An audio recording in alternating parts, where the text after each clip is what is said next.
कहते हैं दिल्ली दिल बरों की है, दिल जलों की है। कहते तो ये भी हैं कि दिल्ली दिल फरेबों की भी है। और लकी यानी कि लक्ष्मण लाल अग्रवाल में ये सारे गुण मौजूद थे।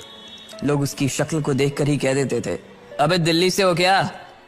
लकी वैसे दिखने में स्मार्ट और अट्रैक्टिव था, पर जेब से खस्ता हालत होने की वजह से रहता बेहद सिंपल तरीके से था। शर्ट का रंग उड़ा हुआ और पैंट से पैबंद जुड़ा हुआ। कहने को तो उसकी उम्र के लड़के दिल्ली की सड़कों पर रात को मोटर बाइक दौड़ाते थे, लेकिन लकी उर्फ लक्ष्मण लाल अग्रवाल सिर्फ कमरे से कॉलेज में पढ़ाई और गर्लफ्रेंड डिम्पल के साथ थोड़ा वक्त बिताना, फिर कॉलेज से दुकान, दुकान से जब होम डिलीवरी आए तो वहां, और फिर घर चला जाता था। हाँ, कभी कभी जब वो किसी लड़के को खाली सड़क पर मोटर बाइक दंदनाते हुए देखता तो कहता, एक दिन अपना टाइम भी आएगा जब मैं चश्मा लगाकर बैठूंगा और पीछे डिम्पल को बैठाऊंगा। देखना, जब वो मेरी कमर में अपना हाथ कसेगी और मैं तेजी से मोटरसाइकिल को इंडिया गेट के आसपास दौड़ाऊंगा, तो सारे दिल्ली का दिल हम दोनों को देखकर जलेगा। दुकान में रखा हुआ बर्नॉल भी काम नहीं आएगा। लकी ने कहा और अपने हाथ में बर्नॉल की क्रीम को दबा दिया। जैसे ही उसने क्रीम को दबाया, उस क्रीम बाहर आ गई। अबे गाजे क्या कर रहा है? वो कोई स्पंज की गेंद है क्या जो उसे दबा रहा है? दुकान के मालिक ने उससे फटकारते हुए कहा और उसके सर पर एक चपत लगा दी। Sorry sir. लकी ने अपना सिर बचाते हुए कहा। वो करोल बाग में स्थित एक छोटी सी मेडिकल स्टोर पर काम करता था। उसकी दुकान का नाम था चमन मेडिकल स्टोर और उसके ओनर का नाम था चमन लाल। लकी पिछले 5 साल से इन्हीं की दुकान पर काम कर रहा था। यहाँ इस छोटी सी शॉप पर काम करना उसकी मजबूरी थी। लाइफ में कंगाली की वजह से उसे कॉलेज में पढ़ाई पूरी करने के लिए पार्ट टाइम जॉब करना था। उसने कई अच्छी जगह अच्छी तनख्वाह की नौकरी ढूंढी पर नहीं मिली और वो इस मेडिकल स्टोर पर ही अटक गया। गधे, अब इसके पैसे क्या तेरा बाप भरेगा? कटेगा। इसका पैसा भी तेरी तनख्वाह से कटेगा और एमआरपी से डबल रेट में कटेगा। चमन ने अपने दांतों को किचमिचाते हुए कहा। गुस्से की वजह से उसकी नाक फूल गई थी और लकी की सांसें। उसने घबराते हुए ओनर से पूछा, एमआरपी से डबल क्यों सर जी? ताकि अगली बार से ऐसी कोई हरकत करने से पहले तू डबल बार सोचे। चमन ने कहा और उसके हाथ से ट्यूब छीन ली।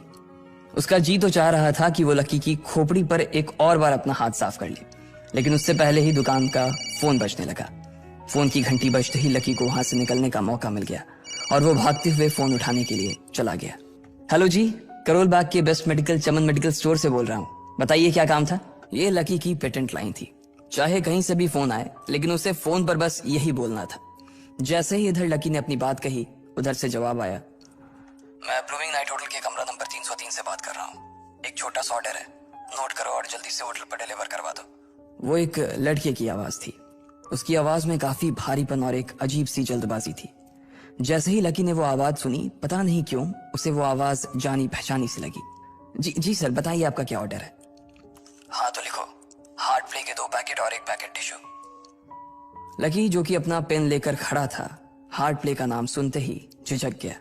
असल में हार्ट प्ले नाम का एक कंडोम आता था और इसलिए उसका नाम सुनते ही लकी शर्मा गया था। इतने साल से भी मेडिकल की स्टोर पर काम करने के बाद उसे इन चीजों का नाम सुनने में शर्म आती थी। हेलो भाई, लिखा कि नहीं लिखा? उस आदमी ने फिर से लकी से पूछा। जी सर, लिख लिया सर, लिख लिया। लकी ने खिसियाकर हंसते हुए कहा। लिख लिया तो फिर लेकर निकल, उस लड़के ने कहा। उसकी आवाज सुनकर ना जाने ऐसा क्यों लग रहा था कि वो बहुत बड़ा आदमी था। जी सर, लेकिन सर बाहर तो बारिश हो रही है, लकी ने कहा। उसने देखा कि बाहर बहुत तेज बारिश हो रही थी। उनकी दुकान के सामने पानी भर गया था और तेज हवाओं की वजह से चमन मेडिकल स्टोर का बोर्ड भी गिर गया था। लकी को लग रहा था कि वो इतनी तेज बारिश में अभी एकदम से तो नहीं निकल पाएगा, तो उसने उस लड़के को समझाते हुए कहा, सर मैं ऑर्डर तो ले आऊंगा पर थोड़ा टाइम लग जाएगा, बारिश थोड़ी थम जाए आप। इससे पहले कि वो कुछ आगे बोल पाता, फोन पर लड़का बोल पड़ा। तुम्हारे मालिक को पता है कि तुम मल्होत्रा जी के लड़के को मना कर रहे हो?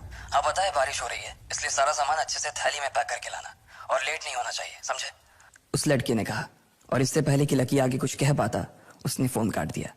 उधर से लकी के दुकान का ओनर उसे घूर कर देखा जा रहा था। लकी के हाथ में पेन और पेपर देखकर ही वो समझ गया था कि उसके पास कोई ऑर्डर आया था। आज वैसे भी इतनी बरसात होने की वजह से सुबह से इक्का दुक्का ग्राहक ही दुकान पर आए थे। ऐसे में उसकी दुकान का मालिक एक भी ऑर्डर को छोड़ना नहीं चाहता था। वो लकी को देख रहा था और लकी बारिश की ओर देख रहा था। बारिश का बहाना नहीं चलेगा, जाना पड़ेगा, चमन लाल ने कहा। मैं बहाना नहीं कर रहा सर, थोड़ी बारिश धीमी हो जाए तो मैं चला जाऊंगा। अभी आप खुद ही देखिए कितनी तेज बारिश है। वो पता नहीं कोई मिस्टर मल्होत्रा का कोई बेटा कुछ ज्यादा ही जल्दी में था। मैं साइकिल से तो पहुंच नहीं पाऊंगा इतनी जल्दी। लकी ने उनकी ओर देखते हुए कहा। क्या कहा? मिस्टर मल्होत्रा जी का बेटा? तू मेरी दुकान बंद करवाएगा क्या? अभी क्या भी निकल उनका ऑर्डर लेके, वो हमारे बहुत पुराने कस्टमर है, चमन ने कहा। पर लकी ने कहा ही था कि चमन बोला, वर कुछ नहीं, तू मेरी मोटरसाइकिल ले जा। उसने गुस्से में कहा, अरे सर जी, 200 के ऑर्डर में मुश्किल से 40 रुपए बचेंगे, इससे 3 गुने का तो पेट्रोल ही लग जाएगा, और अगर गाड़ी रास्ते में बंद हो गई तो अलग से खर्चा, लकी ने समझाते हुए कहा। वो जानता था कि उसका मालिक इन सब बातों पर ध्यान नहीं देने वाला। चमन लाल बोला, कोई बात नहीं, तू जा, चाहे जो हो जाए, ग्राहक नाराज नहीं होना चाहिए, और वैसे भी वो मल्होत्रा जी का बेटा है। चमन लाल ने मोटरसाइकिल की चाबी लकी की ओर उछालते हुए कहा। लकी ने चाबी ली। उसे देखकर उसके अंदर मिक्स फीलिंग आ गई। एक तो वो बहुत खुश हुआ कि बड़े दिनों बाद बाइक चलाने को मिलेगी, पर वहीं दूसरी तरफ दुखी इसलिए हुआ कि बाइक मिली भी तो ऐसी तेज बारिश में, अगर खराब हो गई तो इसकी चपत भी उसके सिर पर ही पड़ेगी। वो मुंह लटकाकर रेनकोट और हेलमेट पहनते हुए वहां से निकल गया। बाहर आकर बाइक को देखा तो लकी ने मन में सोचा, चलो ठीक है, जो होगा देखा जाएगा, कम से कम बाइक तो चलाने को मिल रही है। दरअसल लकी इतने साल काम करने के बाद भी अपने लिए एक मोटरसाइकिल नहीं ले पाया था।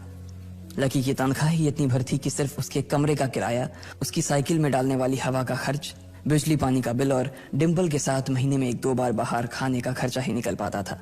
उसे डिम्पल की कही बात अक्सर याद आती थी, लकी, अगर अगले 2 महीने में तूने बाइक नहीं खरीदी ना तो मैं तेरे से ब्रेकअप कर लूंगी, देखना। असल में डिम्पल को लकी के साथ बाइक पर घूमने की बड़ी तमन्ना थी। लकी की इस उजाड़ जिंदगी में एक वही तो थी जिसके लिए जिंदा रहने को उसका जी चाहता था। जब भी वो उससे बाइक की बात करती तो लकी डिम्पल की इस बात को हंसकर टाल देता था। वो अपने मन में इस बात को अच्छे से जानता था कि डिम्पल उससे बहुत प्यार करती थी और वो उसे कभी छोड़कर नहीं जा सकती थी। वो दोनों एक दूसरे में ऐसे घुले मिले थे जैसे बादल बरसात में घुल जाती है। लकी को डिम्पल बहुत पसंद थी और वो उसके लिए दुनिया जहां की खुशियां खरीद कर ला देना चाहता था।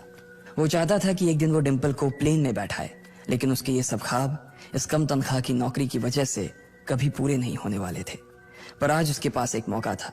वो डिम्पल को अपने साथ इस बारिश में राजपथ घुमाना चाहता था। वो उसे दिल्ली दिखाना चाहता था। चमनलाल को देने के लिए उसने पहले से ही बहाना सोच रखा था।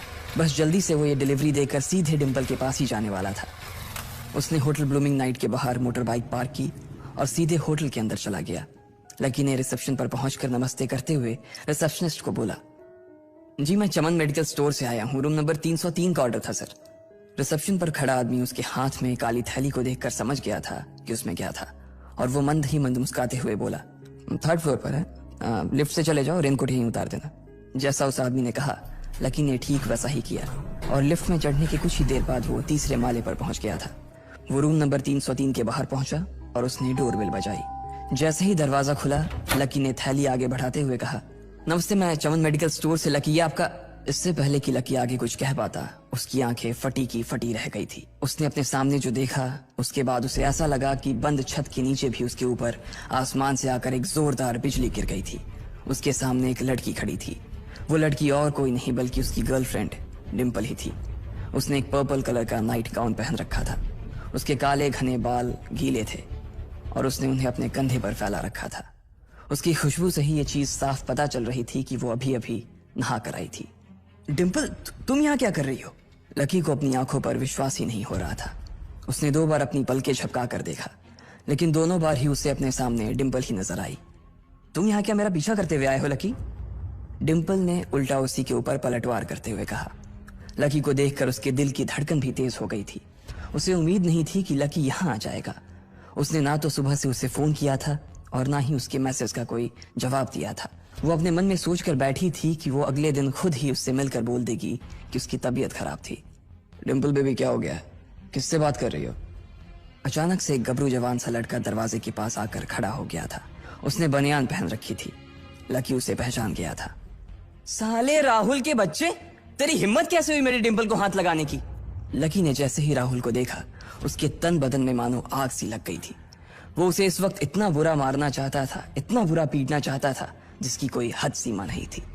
लकी जिस कॉलेज में पढ़ता था राहुल और डिम्पल भी उसी में पढ़ते थे और वो कॉलेज राहुल के फादर का ही था। डिम्पल ने राहुल के पिता की एक कंपनी में जॉब पकड़ ली थी और राहुल उस पर बहुत लाइन मारता था। लकी ने 1-2 बार डिम्पल को उससे दूर रहने के लिए भी कहा, लेकिन डिम्पल ने उसे ये कहकर टाल दिया था कि वो सिर्फ अच्छे दोस्त थे। आज भी इससे पहले कि वो आगे बढ़ता, डिम्पल उन दोनों के बीच आ गई। रुक जाओ, डिम्पल ने गुस्से में कहा और लकी के सीने पर हाथ रखकर उसे रोक दिया। लकी लंबी सांसें ले रहा था और कुछ ही सांसों के बाद उसका गुस्सा शांत हो गया। अब डिम्पल के पास भी छुपाने के लिए कुछ नहीं था, इसलिए उसने लकी से कहा, लकी, आज से तुम्हारा और मेरा ब्रेकअप। ब्रेकअप? लकी के पैरों के नीचे से जमीन खिसक गई थी। उसकी आंखें नम हो गई। लकी को उसकी बातों पर विश्वास नहीं हो रहा था। उसने डिम्पल की ओर देखा और बोला, डिम्पल, हम पिछले 1 साल से एक दूसरे के साथ हैं और तुम हो कि मुझसे ब्रेकअप करना चाहती हो? अरे मैं तो तुम्हारे लिए नई बाइक लेने वाला था। चल रहने दे, आज ही याद आई है तुझे बाइक की। अरे तेरे पास मुझे बाहर घुमाने के लिए, खिलाने पिलाने के लिए पैसे तो है नहीं। तू कहां से लेगा बाइक? और अगर ले भी लेगा तो उसमें पेट्रोल कहां से डलवाएगा? तेरी 8,000 रुपए महीने की नौकरी, उसमें होगा ये सब? लोग हंसते हैं मेरे ऊपर जब मैं सरोजनी में तेरे साथ घूमती हूँ। मैं ऐसी लाइफ नहीं जीना चाहती लकी। मैं तेरी तरह गरीब नहीं रहना चाहती। तूने मुझे फंसाया था, उल्लू बनाया था तूने मुझे, इसलिए मैंने राहुल से मैचअप कर लिया है। आज से यही मेरा बॉयफ्रेंड है। डिम्पल ने गुस्से में कहा। अच्छा, तो बेबी ये है तुम्हारा वो बेकार सा एक्स बॉयफ्रेंड? राहुल ने पूछा और डिम्पल के बगल में आकर खड़ा हो गया। फिर उसने लकी के हाथ से थैली उठाई और उसमें से हार्ड प्ले का पैकेट निकालकर उसे चिढ़ाने के लिए उसे हवा में लहराने लगा। बाप रे, इससे बदकिस्मत इंसान इस दुनिया में और कौन होगा? राहुल ने उसकी टांग खींचते हुए कहा। लकी के पास उसकी बात का कोई जवाब नहीं था। उसने गुस्से से डिम्पल की ओर देखा और अपनी हाथों की मुट्ठी भींच ली। फिर वो वहां से निकल गया। अबे पैसे तो ले जा, सब कुछ फ्री में देता जाएगा क्या? राहुल ने जोर से ठहाके लगाते हुए कहा, लेकिन लकी बिना उसकी बात सुनते ही निकल गया। उसके दिमाग में डिम्पल के कहे शब्द गूंज रहे थे। उसने कभी सपने में नहीं सोचा था कि डिम्पल उसके साथ कुछ ऐसा भी कर सकती थी। जिस इंसान के लिए वो इतना कुछ करना चाह रहा था, उसे उसकी कोई कदर ही नहीं थी। लकी इतना हताश हो गया था कि बुरी तरह से रोने लगा। इस बार वो लिफ्ट से नहीं बल्कि सीढ़ियों से नीचे उतरा और एक ही एक सीढ़ी उतरने के साथ उसके आंसू आंखों से छलकते जा रहे थे। जब उसकी आवाज सुनकर कुछ लोग अपने कमरे से बाहर आए तो लकी ने तुरंत अपने आंसू पोंछे और तेजी से वहां से भाग गया। उसे जिंदगी में पहली बार प्यार हुआ था और पैसों की कमी की वजह से ना सिर्फ उसका प्यार बल्कि उसकी पूरी जिंदगी बर्बाद हो गई थी। लकी जैसे ही बाहर आया तो उसने देखा कि बाहर अंधेरा हो गया था। आसमान में तेज बिजली कड़की और बारिश जो थमी थी एकाएक फिर से झमाझम बरसने लगी। ये देख लकी के थमे हुए आंसू एक बार फिर से छलक गए। उसका दिल बुरी तरह से टूट चुका था, लेकिन उसे इस बात की खुशी भी हो रही थी। आखिर आज उसे डिम्पल का असली चेहरा नजर आ गया था। वो तो उसके साथ घर बसाने की सोच रहा था, लेकिन अच्छा हुआ कि उसने पहले ही उसका घर बर्बाद होने से बचा लिया। लकी को दुख तो बहुत हो रहा था, पर उसे यह भी लग रहा था कि उसे आगे चलकर यही दुख उसे खुशी देने वाला था। लेकिन एक चीज थी जो लकी को परेशान कर रही थी, वो थी उसकी माली हालत। उसकी जेब इतनी तंग थी कि उसे फटी हुई जेब की पैंट पहनकर घूमना पड़ता था। कभी कभी तो लकी सिर्फ रोटी खाकर दिन काट लेता था। वो कब से कोशिश कर रहा था कि कोई अच्छा काम पकड़ सके, लेकिन उसे कोई काम देने को राजी नहीं था। उसने टूटे हुए दिल को दिलासा देते हुए मन में सोचा कि डिम्पल पर खर्च होने वाले पैसे बच जाने से शायद उसके हालात सुधर जाएंगे, पर फिर भी वो रातों रात रईस नहीं हो जाने वाला था। उसने ऊपर आसमान की ओर देखा और जोर से चिल्लाया, अगर इतना ही अनलकी बनाना था तो फिर नाम लकी क्यों रखा भगवान? वो जितनी जोर से चिल्ला सकता था उतनी जोर से चिल्लाया। उसकी आवाज से आसपास खड़े लोग एक बार तो डर गए थे। लकी ऊपर ही देख रहा था और उसके आंसू बारिश के पानी के साथ मिल गए थे। जैसे ही वो फूट कर रोने को था, तभी उसके फोन पर एक मैसेज आया।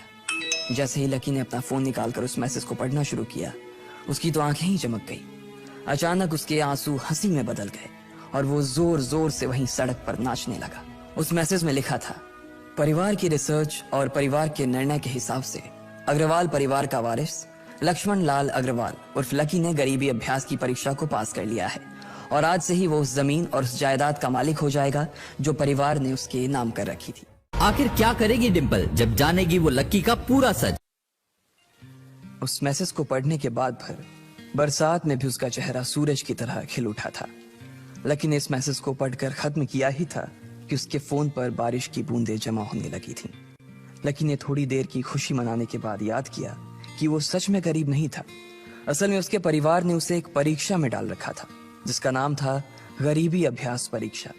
इस परीक्षा के तहत लकी को अग्रवाल खानदान में उसके नाम की जमीन और जायदाद पर तभी हक मिलने वाला था जब वो इस परीक्षा को पास कर लेता। अचानक से उसे याद आया कि वो गरीब नहीं था, बल्कि गरीब होने की परीक्षा दे रहा था। हालांकि परीक्षा देते देते उसे 8 बरस हो चुके थे, इसलिए उसे एहसास होने लगा था कि वो कभी परीक्षा को पास ही नहीं कर पाएगा और हमेशा हमेशा के लिए गरीब ही रह जाएगा। अच्छा हुआ चली गई, अब मिलना कभी। लकी ने होटल की तीसरी मंजिल की ओर देखा और पानी के अंदर ही अपना पैर पटक दिया। वो डिम्पल को कोस रहा था। उसने अपनी मोटरसाइकिल उठाई और फिर से चमन मेडिकल स्टोर जाने के लिए मुड़ने लगा। अगले दिन जब लकी की आंख खुली तो वो सीधा उठा और तैयार होकर शहर के सबसे बड़े बैंक न्यू सिटी बैंक पहुंच गया।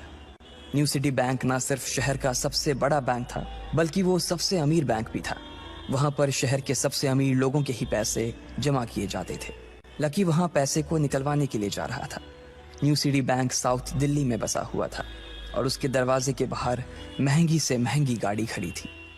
भाई, अब इसमें से कौन सी नई गाड़ी लेगा, लकी ने मन ही मन सोचा। उसे यकीन नहीं हो रहा था कि कल तक तो वो एक मोटरसाइकिल तक नहीं खरीद पा रहा था और आज वो एक कार, और वो भी इतनी महंगी कार खरीदने की सोच रहा था। फिर उसने अपनी नजर गाड़ी पर से हटाई और बैंक के अंदर जाने लगा। उसने देखा कि बाहर बहुत भीड़ थी और महंगे से महंगे कपड़े पहने लोग बैंक के अंदर जा रहे थे। कहाँ दवाओं की बदबू और कहाँ ये खुशबू। उसने एक बहुत ही गहरी सांस के अंदर ज्यादा से ज्यादा खुशबू को समेटने की कोशिश करते हुए अपने मन में सोचा, लेकिन अगले ही पल उसके मन में संकोच पैदा हो गया था। रातों रात लकी की किस्मत तो बदल गई थी, लेकिन उसके कपड़े नहीं बदल पाए थे। इतने बड़े बैंक में वो वही कपड़े पहनकर आ गया था जो वो अक्सर अपने काम पर पहन कर जाता था। पैसे लेते ही ना सबसे पहले नए कपड़े खरीदने हैं, लकी ने अपने आप से कहा और फिर बैंक के अंदर दाखिल होने लगा। जैसे ही उसने दरवाजे को धक्का दिया, उसे आवाज आई, आउच! लकी थोड़ा सा हड़बड़ी में दिखाई दे रहा था और इस जल्दबाजी के चक्कर में वो एक लंबे बाल वाली लड़की से जा टकराया था जो कि उसके बगल में ही चल रही थी। माफ करना, मैं आपको देख नहीं पाया, सॉरी। लकी ने तुरंत उससे हाथ जोड़कर माफी मांगते हुए कहा। उस लड़की ने इतने अच्छे कपड़े पहन रखे थे कि उसे देखकर ही लग रहा था कि वो किसी अमीर घराने की लड़की थी, इसलिए सॉरी बोलते वक्त ना चाहते हुए भी लकी के हाथ उसके सामने जुड़ गए थे। लेकिन जब उस लड़की ने लकी के कपड़े और उसके हुलिये को देखा तो उसने अपनी नाक भौं सिकोड़ ली। वो लगभग हर रोज इस बैंक में आया और जाया करती थी, लेकिन उसने आज तक इस बैंक के अंदर लकी जैसे फटीचर आदमी को घुसते हुए नहीं देखा था। उसके बालों में से आंवले के तेल की गंध आ रही थी। उसने गुस्से भरी नजरों से लकी की ओर देखा और बोली, क्यों नहीं देख पाए? मैं क्या ट्रांसपेरेंट हूं? तुम्हें इतनी बड़ी लड़की दिखाई नहीं देती? इससे पहले कि बात आगे बढ़ती, उस लड़की ने देखा कि इस बैंक की मैनेजर यास्मीन पटेल उन दोनों की ओर बढ़ी चली आ रही है। उसने भी लकी को देखकर वैसी ही शक्ल बनाई थी जैसी शक्ल उस लंबी लड़की ने बनाई थी। I am so sorry miss, आपको कहीं लगी तो नहीं? यास्मीन ने उस लड़की से पूछा और फिर घिन्न भरी नजरों से लकी की ओर देखने लगी। लकी तमतमाती आंखों से उन दोनों को देखा जा रहा था। वो जानता था कि उसने इतनी जोर से भी दरवाजा नहीं खोला कि उसे चोट लग जाए, लेकिन असल में उसे यह मालूम नहीं था कि वो लोग उसे नहीं बल्कि उसके कपड़े को देख रहे थे। यास्मीन ने लकी को ऊपर से नीचे तक देखा और ना जाने उसके मन में क्यों शक पैदा हो गया। क्या आप मुझे बता सकते हैं कि आप यहाँ पर किस काम से आए हैं? यास्मीन ने बड़ी मुश्किल से अपने चेहरे पर एक मुस्कान लाते हुए कहा। वो उसका हुलिया देखकर ही समझ गई थी कि वो यहाँ का कस्टमर तो नहीं था। लकी ने अपने आप को संभाला और कहा, हाँ, वो मैं अपना पैसा निकलवाने के लिए आया था। पैसे निकलवाने के लिए आए हो? यास्मीन ने लकी की बात को ही दोहराते हुए कहा। वैसे तो वो लकी की बात पर जोर से हंसना चाहती थी, लेकिन उसने अपने आप को थोड़ा सा काबू में कर लिया था। लकी की बात सुनकर उसे लग रहा था कि वो कोई पागल था जो यहाँ जबरदस्ती घुसा चला आ रहा था। हाँ, तो क्या आपके पास कार्ड है? यास्मीन ने उससे आगे पूछा। न्यू सिटी बैंक का कार्ड हासिल करना एक बहुत ही मुश्किल भरा काम था। अगर किसी को भी उस बैंक का कार्ड लेना था तो सबसे पहले उस आदमी को अपने खाते में कम से कम 5 लाख रुपए जमा करवा कर रखने पड़ते थे, तब जाकर उसे कहीं कार्ड मिलता था। लेकिन लकी तो पहली बार ही यहाँ आ रहा था, इसलिए उसके पास कार्ड होने की कोई संभावना ही नहीं थी। लकी जब यास्मीन के सवाल का जवाब नहीं दे पाया तो यास्मीन ने फिर उससे पूछा, मैं पूछ रही हूँ कि आपके पास कार्ड है? वो समझ गई थी कि लकी पागल ही था जो कहीं से भागकर सीधा उनके बैंक में आ गया था। कार्ड नहीं मेरे पास। लकी ने उसके सवाल का जवाब दिया और वो फिर इधर उधर देखने लगा। जैसे ही उस लंबे बालों वाली लड़की ने लकी का जवाब सुना तो वो खिलखिलाकर हंस पड़ी। यास्मीन को तो सिर्फ लग रहा था कि वो पागल है, लेकिन वो लड़की तो अपने मन में मान चुकी थी कि यह लड़का कोई पागल ही है जो कहीं झोपड़ पट्टी से यहाँ आ गया है। इससे पहले कि आगे कोई कुछ कह पाता, उस लंबे बालों वाली लड़की के पिता वहां आ गए और बोले, चलो बेटी। उनके हाथों में कुछ कागजात थे। लकी ने देखा कि उन्होंने महंगा सा सूट पहन रखा था। उस लड़की ने यास्मीन के दोनों हाथों को पकड़ा और बोली, यास्मीन देखो, अगर इस तरह के सड़क छाप लोग तुम्हारे बैंक में ऐसे ही घुसते चले आए ना और बाकी कस्टमर्स को परेशान करने लगे तो तुम्हारे बैंक की इमेज और उसके शेयर्स दोनों को काफी नुकसान होगा। एक मैनेजर होने के नाते तुम्हें इन सब चीजों का ध्यान रखना चाहिए। मुझे उम्मीद है कि आगे मेरे साथ ऐसा कुछ नहीं होगा। उस लड़की ने कहा और अपने पिता के साथ बैंक के बाहर चली गई। अपना ध्यान रखना कोयल मैडम, मैनेजर ने उसकी गाड़ी तक छोड़ने के लिए आते हुए कहा। आज तो वो बाल बाल बच गई थी। कोयल और उसके पिता इस बैंक के सबसे पुराने और सबसे वफादार कस्टमर्स थे। अगर आज यास्मीन उन्हें नाराज कर देती और वो उसके बैंक से अपना खाता बंद करवा देते तो शायद यास्मीन की नौकरी तक जा सकती थी। और यह सब हो रहा था उस पागल लकी की वजह से। इसे जल्द से जल्द यहां से भगाना पड़ेगा, यास्मीन ने अपने आप से कहा और फिर बैंक के अंदर आने लगी। यास्मीन उसे अपने बैंक से बाहर निकालने के तरीके के बारे में सोच रही थी, मगर जैसे ही वो बैंक में दाखिल हुई उसने देखा कि लकी वहां था ही नहीं। अरे अब ये कहां चला गया, उसने अपने आप से पूछा। वो इधर उधर देखने लगी लेकिन लकी वहां भी नहीं था। यास्मीन को अच्छे से पता था कि वो उसके सामने तो बाहर नहीं निकला था। इसका मतलब था कि वो बैंक के अंदर ही था, लेकिन यास्मीन उसे ढूंढ नहीं पा रही थी। कुछ देर तक बैंक के सारे कोनों को देख लेने के बाद यास्मीन को लगा कि शायद लकी यहाँ बहुत ही असहज महसूस कर रहा होगा और जब वो कोयल को दरवाजे पर छोड़ने के लिए आई तब उसके पीछे पीछे वो भी निकल गया होगा। चलो जान बची, यास्मीन ने अपने आप से कहा और अपने केबिन में आकर बैठ गई। जैसे ही उसने आज के दिन की पहली फाइल उठाई थी उसे किसी एक की झलक दिखी। ये कोई और नहीं बल्कि लकी ही था। अरे ये कहां छिपा हुआ था, यास्मीन ने अपने आप से ही कहा और तुरंत फाइल को टेबल पर रखकर वो ऑफिस के बाहर आ गई। उसने देखा कि लकी बैंक के वीआईपी लॉन्ज के बाहर खड़ा था और उसके खंबे की आड़ की वजह से वो यास्मीन की नजर से बाहर हो गया था। अब यास्मीन को तो वो मिल गया था, लेकिन उसके लिए उससे भी बड़ी एक और मुसीबत खड़ी हो गई थी। लकी जिस कमरे के बाहर अभी खड़ा था उस कमरे के अंदर शहर के सभी रईस लोगों का उठना बैठना था। बैंक के सिलसिले में या फिर किसी दूसरे काम के सिलसिले में वो सभी लोग यहीं आकर बात किया करते थे। उस कमरे के अंदर जो लोग बैठे थे उन सबके करोड़ों रुपए इस बैंक के खाते में जमा थे। अब अगर ऐसे में लकी वहां घुस जाता तो सब लोग मिलकर यास्मीन की गर्दन पर चढ़ जाते। रुको, जहां हो वहीं खड़े रहो, यास्मीन जोर से और साथ ही गुस्से से चिल्लाई। बाकी के लोग जो वहां खड़े थे वो यास्मीन की ये चीख सुनकर डर गए थे। कुछ लोगों को उसकी इतनी जोर से आवाज करने की वजह से गुस्सा भी आ गया था और यास्मीन सबसे मुस्कुराते हुए माफी मांगकर आगे बढ़ती जा रही थी। वो लकी को किसी भी तरह से उस कमरे में जाने से रोकना चाहती थी, लेकिन उससे पहले ही वो उस कमरे के अंदर दाखिल हो चुका था। अरे यार, ये आदमी है या गधा? यास्मीन ने अपना ही सिर पीटते हुए कहा और वो भी उस कमरे के दरवाजे की ओर बढ़ने लगी। उसने उस कमरे का दरवाजा खोलने की कोशिश की लेकिन वो अंदर से लॉक हो गया था। बाप रे, ये कैसा आदमी है? बिना परमिशन के अंदर घुसा तो घुसा, लेकिन दरवाजा भी अंदर से बंद कर लिया। अब यास्मीन की सांसें फूलती जा रही थी। उसे बहुत डर लग रहा था। उसका जी यह सोचकर घबराए जा रहा था कि ना जाने अंदर लकी और उस रिलेशन मैनेजर के बीच क्या हो रहा होगा। इधर जैसे ही लकी कमरे में दाखिल हुआ वहां का कस्टमर रिलेशन मैनेजर जो कि सोफे पर फैला हुआ था वो उसे देखते ही अचानक सीधा बैठ गया। हेलो सर, कैसे हैं आप? उसके मुंह से बिना लकी को देखते हुए ये शब्द निकले। उसे याद था कि इस कमरे में कुछ खास लोग ही आते थे और जो भी आते थे यास्मीन उनके आने की खबर उसे पहले ही दे देती थी। लेकिन इस वक्त जो आदमी उसके सामने खड़ा था उसे देखते ही वो अपनी जगह पर जम गया था। ना तो वो कहीं से भी वीआईपी लग रहा था और ना ही वो उसका कोई रिश्तेदार था। कौन हो भाई तुम? क्या चाहिए तुम्हें? उस मैनेजर ने 20 साल के जवान लड़के को देखते हुए कहा। मैं यहाँ अपना पैसा लेने आया हूँ, लकी ने सीधे मुद्दे की बात को मैनेजर के सामने रखते हुए कहा। तुम्हारे पास हमारा सुप्रीम कार्ड है? मैनेजर ने उससे ऊपर से नीचे तक देखा और पूछा।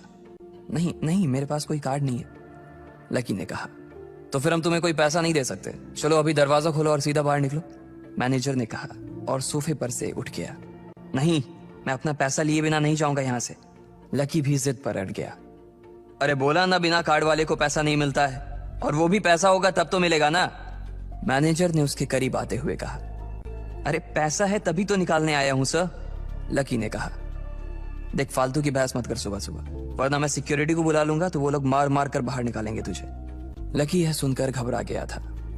मैनेजर के चेहरे का गुस्सा उसे साफ नजर आ रहा था, लेकिन ऐसा भी नहीं था कि वो झूठ बोल रहा था।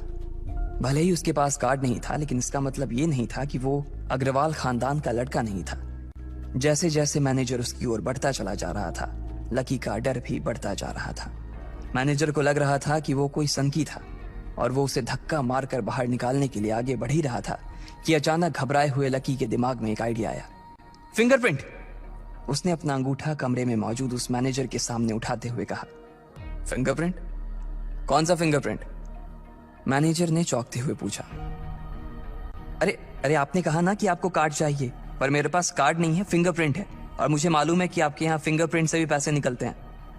यह कहते ही लकी ने एक राहत की सांस ली थी, लेकिन मैनेजर को यह समझ नहीं आ रहा था कि आखिर लकी को फिंगरप्रिंट की जानकारी मिली कैसे। तुम फिंगरप्रिंट यूज करना चाहते हो? मैनेजर ने लकी को घूरते हुए पूछा। लकी की शक्ल और उसका हुलिया मैनेजर के लिए उसकी बातों से मेल नहीं खा रहा था। हाँ, मैं फिंगरप्रिंट यूज करना चाहता हूँ सर, लकी ने सीना चौड़ा करते हुए कहा। उसे इस तरह देख तो मैनेजर और भी कंफ्यूज हो गया था। मैनेजर ने सोचा कि उसे एक चांस देना चाहिए, इसलिए उसने लकी को फिंगरप्रिंट इस्तेमाल करने की इजाजत दे दी थी। वो अपनी टेबल के पास गया और उसके दराज में फिंगरप्रिंट वाली मशीन ढूंढने लगा। 2-3 ड्रॉर में झांकने के बाद आखिरकार उसे वो मशीन मिल गई थी। चुपचाप यहाँ पर अपना अंगूठा लगाओ, मैनेजर ने मशीन को आगे बढ़ाते हुए लकी से कहा। लकी ने अपनी फटी हुई पैंट के पिछले हिस्से में अपना अंगूठा पोंछा और फिर उस मशीन पर लगा दिया। 2 सेकंड बाद मशीन में से एक आवाज आने लगी। उसके अंदर एक लाल बत्ती चल रही थी और वो जोर जोर से बीप कर रही थी। देखा, तुम्हारा फिंगरप्रिंट मैच नहीं कर रहा है। मैंने पहले ही बोला था कि कोई खाता नहीं है इस बैंक में तुम्हारा। मैनेजर ने लकी को ऐसे देखा जैसे वो कोई बड़ा अपराधी था। मैनेजर उसकी पैंट की ओर देखने लगा।